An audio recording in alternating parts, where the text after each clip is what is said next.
สวัสดีเกมเมอร์ชาวไทยทุกท่านนะครับในคลิปนี้อยู่กันในเกม Odin Valhalla Rising ตัวเกมจะเปิดให้บริการในวันที่ 29 เมษายนนี้นะครับในคลิปนี้ก็เลยจะมารีวิวตัวอาชีพโลกกันนะครับซึ่งสามารถเล่นได้2สายก็คือสไนเปอร์แล้วก็แอสซัสซินเดี๋ยวจะรีวิว2สายไปพร้อมกันเลยนะครับก่อนไปรับชมก็ฝากกดไลค์กด Subscribe ด้วยนะครับและหากใครกำลังมองหาร้านเติมเกมแบบสะดวกปลอดภัยและก็ประหยัดก็ขอฝากร้านเติมเกม Pay to Win Top Up ไว้ด้วยนะครับเติมถูกเติมเองเติมผ่านแอดมินที่ Facebook หรือว่า LINE ก็ได้หรือว่าจะเติมผ่านระบบอัตโนมัติในเว็บไซต์ก็ได้ด้วยนะครับแล้วก็อย่าลืมกรอกโค้ด GGCH เพื่อเป็นการซัพพอร์ตสตรีมเมอร์ด้วยนะครับโดยตัวอาชีพเมนหลักก็คือโลกเนี่ยสามารถเล่นได้2สายก็คือสไนเปอร์แล้วก็แอดและด้วยระบบกาชาในเกมนี้มันจะออกแค่2อาชีพนี้เท่านั้นนะครับถ้าเกิดเราเลือกสายอาชีพโลกแล้วดังนั้นถ้าเราจะเล่นแอดหรือว่าสไนเปอร์เนี่ยก็คงต้องให้กาชาทำนายนะครับว่ากาชาจะออกตัวอาชีพไหนที่เทียร์สูงที่สุดนะครับซึ่งแน่นอนว่ากาชาตัวละครก็จะมีทั้งเทียร์สีขาวสีเขียวสีฟ้าสีม่วงแล้วก็สีทองนะครับซึ่งแน่นอนว่ายิ่งแรงก็ยิ่งออกยากนะครับทีนี้มาดูสกิลของตัวสไนเปอร์แล้วก็แอสซัสซินกันนะครับซึ่งในช่องของผมได้มีการแปลสกิลแบบภาษาไทยแล้วนะครับทั้งตัวสไนเปอร์เลยแล้วก็แอดนะครับซึ่งถ้าใครอยากดูสกิลแปลแบบละเอียดก็ไปดูที่ลิงก์ใต้คลิปได้นะครับ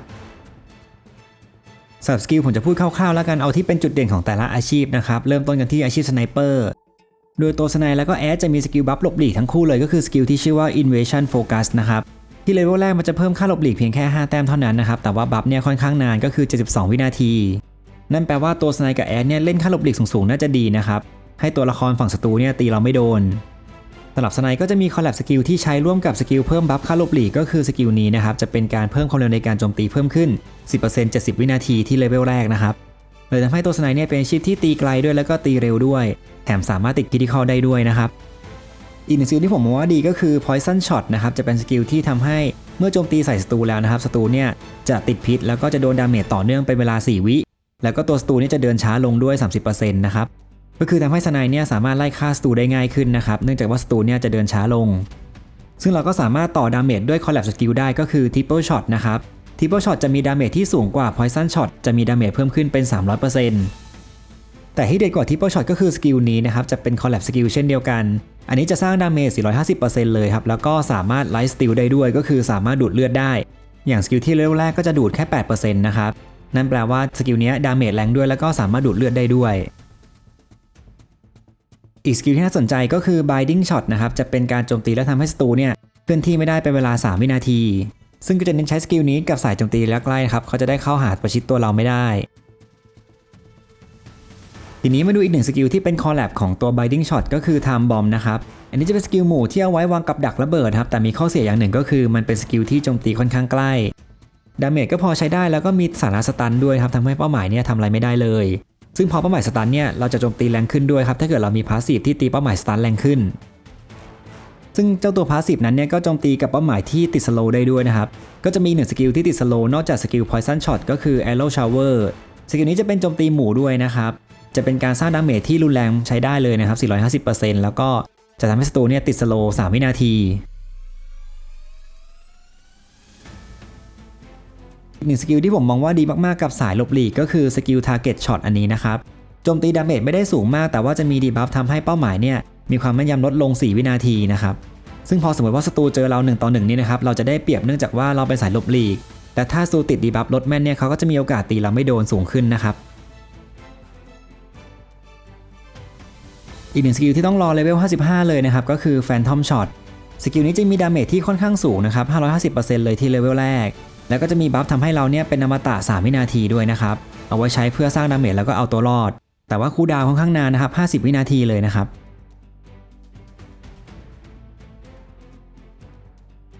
บและสกิลสุดท้ายที่ปลดล็อกตอนเวล60ก็คือสกิลมาร์กนะครับอันนี้ตัวละครเราจะกระโดดแล้วก็สร้างดาเมจออกไปโดยรอบนะครับตัวสกิลนี้เสียดายนิดหนึ่งก็คือดาเมจไม่ได้แรงแล้วก็คูลดาวน์นานนะครับแต่ว่ามันจะจับตัวศัตรูที่ล่องหนอยู่ได้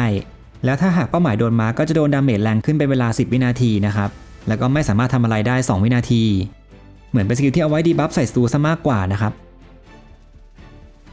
บและนี่ก็เป็นสกิลสำคัญของตัวอาชีพสไนเปอร์นะครับโดยตัวสายสไนเปอร์เขาจะเล่นสายคริติคอลกันนะครับเนื่องจากว่าตรงพาสซีฟเนี่ยเขาจะมีพาสซีฟที่เพิ่มค่าคริติคอลเรทด้วยและนอกจากจะมีบัฟที่เพิ่มค่าหลบหลีกแล้วก็จะมีพาสซีฟที่เพิ่มค่าหลบหลีกด้วยเช่นเดียวกันนะครับทำให้ตัวอาชีพสไนน่าเล่นสายหลบหลีกมากๆนะครับส่วนนี้จะเป็นเพิ่มค่าคิเรทอันนี้เพิ่มดาเมจจากการโจมตีระยะไกล ส่วนพาสซีฟนี้จะเพิ่มดาเมจแก่เป้าหมายที่ติดสโลหรือว่าสตันนะครับซึ่งอย่างที่บอกไปก็คือเรามีสกิลที่มี CC ทั้งสโลแล้วก็สตันด้วยเช่นเดียวกันแล้วก็มีพาสซีฟเพิ่มความแม่นยำจากการโจมตีแบบระยะไกลแล้วก็พาสซีฟที่เพิ่มคริติคอลดาเมจนะครับซึ่งก็จะสอดคล้องกับพาสซีฟที่เรามีเพิ่มคริติคอลเรทอยู่แล้วด้วยนะครับแล้วก็มีพาสซีฟเพิ่มดาเมจจากการโจมตีปกติเพิ่มขึ้นส่วนอันนี้ตัวโปรแกรมแปลภาษาไม่ได้แปลออกมาให้นะครับอันนี้ก็คือพาสซีฟที่เมื่อเลือดเราต่ำกว่า 50% มันจะเพิ่มค่าหลบหลีกเพิ่มขึ้นนะครับและพาสซีฟสุดท้ายก็คือเมื่อศัตรูโดนโจมตีแบบคริติคอลจะมีโอกาสสตันใส่ศัตรูได้ด้วยซึ่งมันก็จะสอดคล้องกับพาสซีฟที่เพิ่มดาเมจแก่เป้าหมายให้ติดสตันด้วยนะครับมาต่อกันที่สกิลของแอสซัสซินกันบ้างนะครับเริ่มต้นกันที่สกิลบัฟนะครับจะมีคอลแลบสกิลที่ใช้ร่วมกันได้คอลแลบสกิลนั้นจะเพิ่มดาเมจระยะใกล้เพิ่มขึ้น 15% เป็นเวลา70วินาทีเลยนะครับต่างจากสไนเปอร์ที่จะเพิ่มความเร็วในการโจมตีเพิ่มขึ้นตัวอาชีพแอสซัสซินจะเป็นอาชีพเดียวที่สามารถโจมตีด้วยสกิลแล้วสามารถเก็บตราได้นะครับโดยสามารถเก็บตราได้สูงสุด5แต้มแต่ละตราจะเอาไว้ใช้ในการออกสกิลต่างๆหรือว่าเอาไว้เพิ่มดาเมจนะครับอย่างเช่นสกิลนี้นะครับแฟลชสไตรค์จะเป็นการโจมตีแบบระยะไกลดาเมจไม่ได้แรงมากนะครับแต่ว่าเก็บตราได้1แต้มแล้วก็มีโอกาสใบ้ศัตรูได้ด้วยส่วนคอลแลบสกิลจะมีดาเมจแล้วก็มีบัฟให้ตัวเราทำให้โดนดาเมจระยะใกล้ลดลงด้วยนะครับ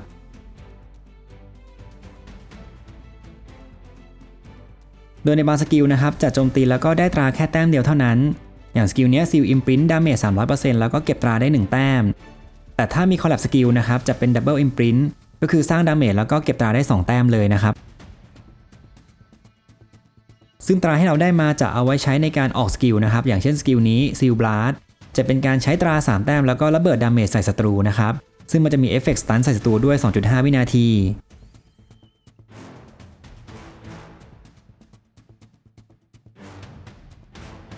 หรือว่าจะใช้ตราเพื่อใช้สกิลเข้าสู่โหมดล่องหนนะครับโดยในโหมดล่องหนนะครับเราจะใช้สกิลไม่ได้เป็นเวลา15วิและถ้าเราโจมตีปกติใส่ศัตรูครับจะออกสู่โหมดล่องหนแล้วก็จะสโลว์ใส่ศัตรูได้ด้วยซึ่งตัวอาชีพแอดก็จะมีพาสซีฟที่เพิ่มดาเมจแก่ศัตรูที่ติดสถานะสโลว์ด้วยนะครับ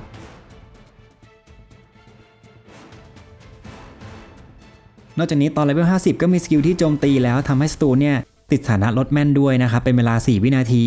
ซึ่งก็จะสอดคล้องกับตัวอาชีพแอดที่มีค่าหลบหลีกที่สูงนะครับ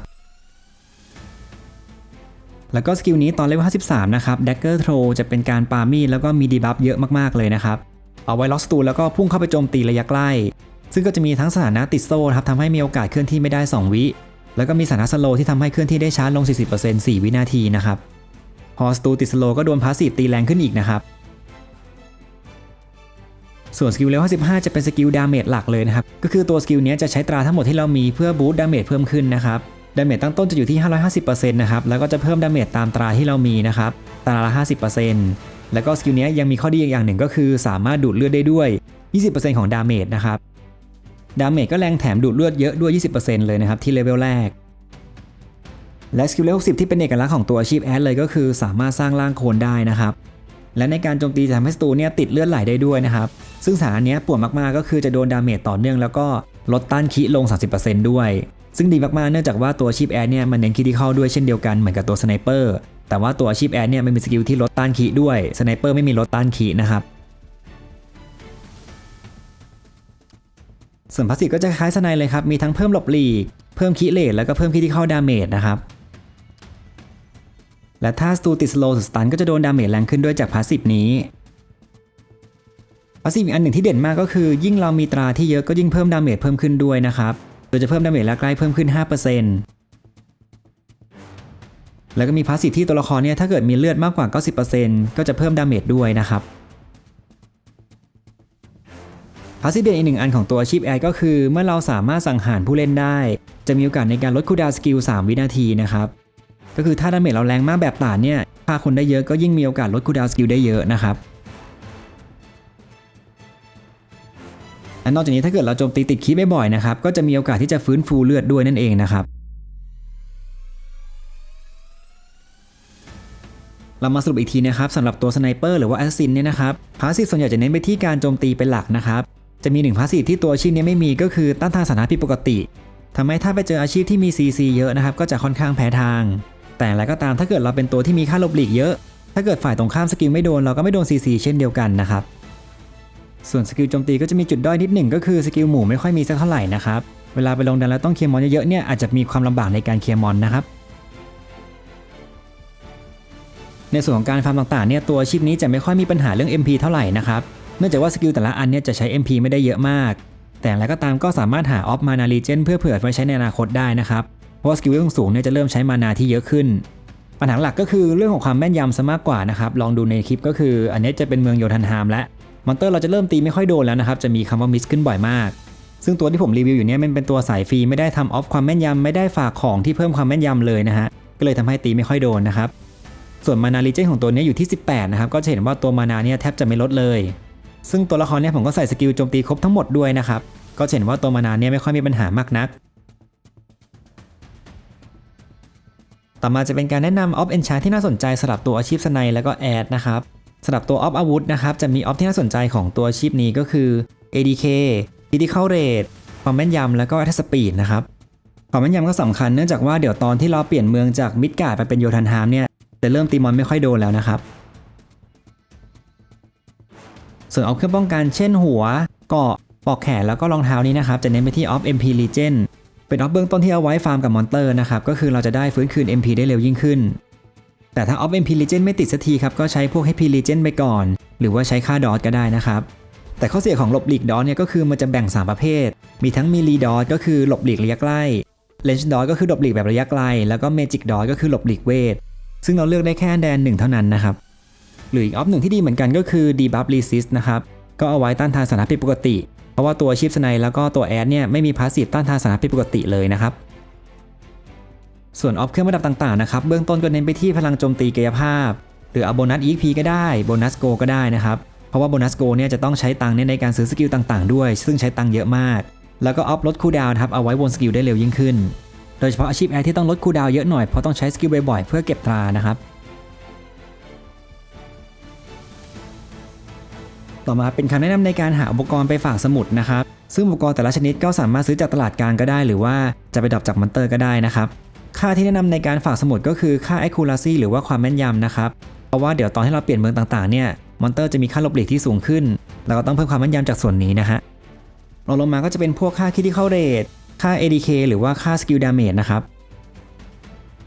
อันนี้เป็นอุปกรณ์สีเขียวอาจจะหายากหน่อยนะครับแต่ว่าอุปกรณ์สีขาวก็มีนะฮะที่เพิ่มความแม่นยำกดดาวไว้แบบในหน้าจอก็ได้ครับแล้วก็ไปดูในหน้า Favorite มันจะได้ฟิลเตอร์เฉพาะอุปกรณ์ที่เราสนใจเท่านั้นนะครับส่วนแท็บต่อมาจะเป็นแท็บ Defense กับ Debuff นะครับก็จะมีของฝากสมุดที่น่าสนใจก็คือของที่ฝากแล้วได้ค่าดอท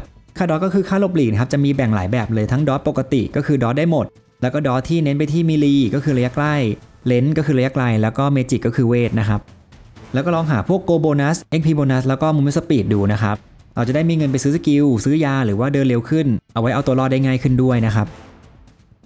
นอกจากนี้ในหน้านี้ก็จะมีพวก MP Regen ด้วยก็คืออัตราการฟื้นคืน MP นะครับก็ลองหามาใส่ดูเราจะได้วนสกิลได้รัวๆนานๆนะครับเพราะถ้ามานาเราหมดเราก็ไม่สามารถออกสกิลได้ครับได้แค่โจมตีปกติเท่านั้นก็ลองไปไล่หาดูครับสำหรับของฝากสมุดของตัวอาชีพสไนเปอร์แล้วก็แอดนะครับ